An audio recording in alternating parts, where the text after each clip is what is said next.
The Warlock. He woke, face down in the mud, and his first thought was not where he was, it was whether he could move his fingers. He could, barely. The battlefield had gone quiet, the way battlefields do after, not peaceful, but empty.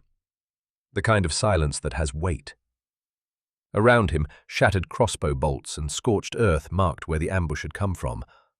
All sides. A goblin horde. Dozens of them. His party had held for a time, then they hadn't.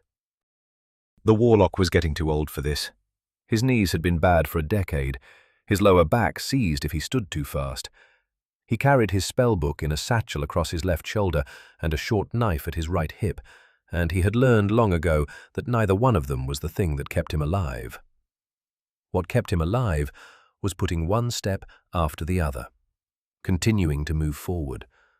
The ability to go calm, to breathe slowly, to wait for the moment when the dark offered him something to work with. He pressed himself up, gasped. A rib, maybe two. He breathed through it. Footprints. Booted. 4 sets, dragged and stumbling, leading toward the tree line, and beyond that the cave mouth he'd spotted on their approach. Jagged rock, a sickly green light spilling out even in the afternoon gray. He followed. The goblins kept a fire inside the entrance, fed by something that burned green and wrong. Alchemical, probably stolen. It threw their faces in pale, sick color and wrecked their eyes for anything beyond its ring. He filed that away, pressed his back to the cave wall, breathed through his mouth against the stench of decay, and moved deeper. He found his party in the far chamber.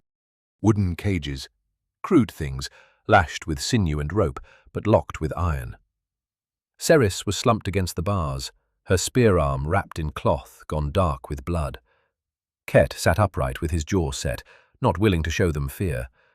The others were still alive, but still. 2 guards, rusted spears. They stood between him and the cages with the bored posture of men who weren't expecting trouble. The Warlock pressed into a crevice in the rock and took stock. He had 1 spell left in him. Maybe. He had pushed too hard in the ambush, drawn too deep, and he could feel the emptiness behind his sternum where the power usually lived. Not gone entirely, but thin. A candle flame where there should have been a hearth. 1 tendril. 1 chance. 2 guards. He could call the shadow, shape it into something fast and silent, send it across the chamber before they had time to shout. He had done it 100 times. When he was young and certain, when the reservoir behind his ribs ran full and warm and ready. He had never done it like this. His vision swam. He put a hand flat against the rock to hold himself upright and breathed. Slow. Found the stillness underneath the pain. The green fire threw the guard's shadows long across the floor. He looked at those shadows, long, reaching, stretching all the way back across the chamber. Almost to him. There it was. He didn't reach for power he didn't have. He reached for theirs.